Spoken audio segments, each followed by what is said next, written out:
Tai skiriasi labai ryškiai tuo, kad praktikas tai tu tik tai papraktikuoji ir žinai pagrindus, susipažįsti su žmonėm, kurie tą yra išbandę ir pats realiai išbandai, o meistras tai tu žinai, kaip reikia pradėti teisingai ir kaip pabaigti teisingai, kad imtumės teisingų veiksmų.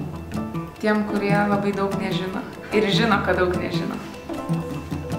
Tai daugiau aiškumo praktikos, kaip konkrečiai naudoti iš pačių žaidimų, daugiau tos schematikos, galbūt tenais point of view yra daugiau tik taip tokie, sakyčiau, pabandymai žaidimo.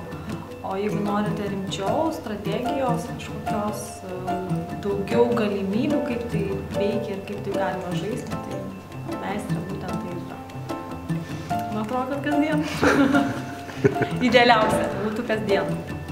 Praktikas tai buvo gal toksai pirmas susipažinimas ir toksai uždelsto veikimo bombos įjungimas, o meistras jis parodė, kaip tą bombą turbūt nuolatos įjungti ir savo, kaip pasakyti, tą išmokti atidaryti savo, kaip pasakyti, savo vaizduotės galimybės, iš tikrųjų, kaip išnaudoti visą savo vaizduotę, visą savo tą kūrybinį potencialą, net nežinau, ar problemams spręsti, ar kažkokiam idėjom įgyvendinti, tikslams įgyvendinti.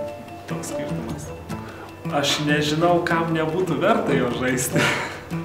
Sakykim taip, tikrai, kiekvienam.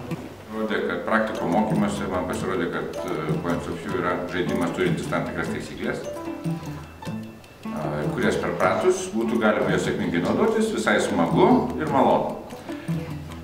Meistrė supratau, kad tai žaidimas be taisyklių ir kad taisyklės kuriamos čia ir dabar, arba iš anksto pasiruošus, žinant, ko tu sieki. Ne veltui tai vadinamas coachingo žaidimu. Man atrodo, tai daugelį apie patį coachingą padeda paversti spalvingesniu, įdomesniu.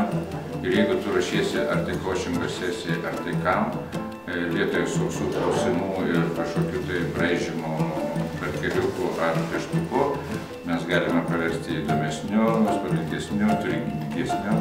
Bet tam reikia taip pat iš anksto pasiruošti, susikurti savo taisyklės.